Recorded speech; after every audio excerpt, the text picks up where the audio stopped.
Something else I've talked about in the past is setting a horse up to succeed and fail.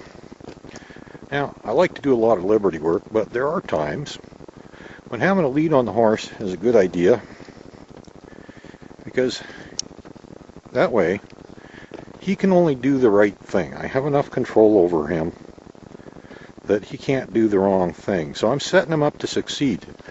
He can't do the wrong thing.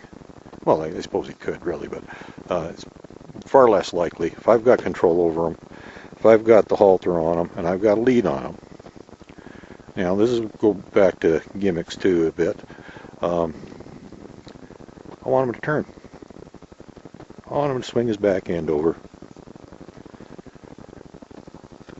I'm not even touching him.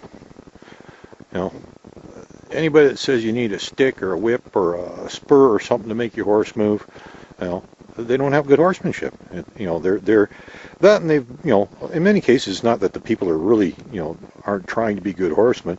They've just believed the things that everybody else has told them. They probably had 10, 20 people tell them in their lifetime that, this is how it's done, this is what you use, and these are the tools, and, all that stuff, and never stopped to think for themselves. They just, carte blanche believed everything everybody told them, and that's what you end up with. But okay, just, a couple things here. First off, I talked about before, setting the horse up to succeed. If I got control of him, he can't do the wrong thing. So the odds are much higher that he's going to do the right thing, and that's what we want. We don't want him doing the wrong thing. Now, it also goes back to the aids and gimmicks and stuff like that. How much you need to make the horse move. I got to touch him once in a while. Occasionally, there we go. Now we got the program going here. He knows what I want, and I don't have to touch him anymore. See how easy that works? And he can't go anywhere else because I got a hold of his front end, barely. But that's all it takes. And you don't need gimmicks, you don't need tools, you don't need gadgets, and set the horse up to succeed. It makes things so much easier. And I've kind of talked about this a bit before, and it goes back to the number of situations that this covers. Is when I talked about follow-up or follow-through with things. Do not ever make a request of your horse that you cannot follow through on and enforce. Okay, if I wanted him to move and didn't have a lead on him, I wouldn't even bother. In fact, without a lead on him, there's very little I'll ask him to do, simply because of the fact that if he decides he doesn't want to, in his particular case, he can spin ass to me faster than I can get out of the way, and I could wind up getting a double barrel. So if I'm going to push him a little bit and make him do something, I'm going to put a lead on him just for my own safety. And it's also because I can, follow through with my request and make him do what I want him to do.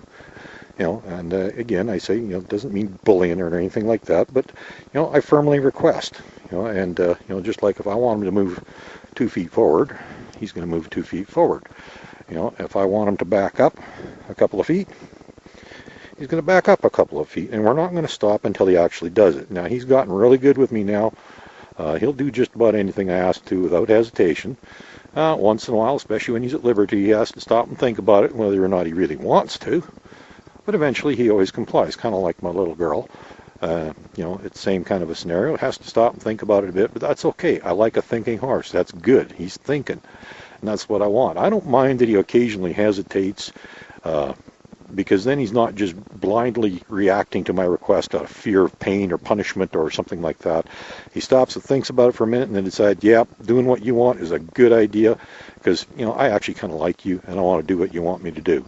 So, and that's what you want to achieve. You want a horse that, even if they don't react as fast as you'd like them to sometimes, and that can be worked on different ways, but even if they don't react the way you want them to immediately, if the horse looks at you, thinks about it for a minute, and still does it, that's okay. Eventually, it's going to come a lot quicker, and, it takes time. It's not an instant thing, and that goes back to the, people want instant results. Good results aren't instant. Good results take time. You can train a horse out of fear to respond to cues very quickly, but it takes time to get him to do it out of respect and trust.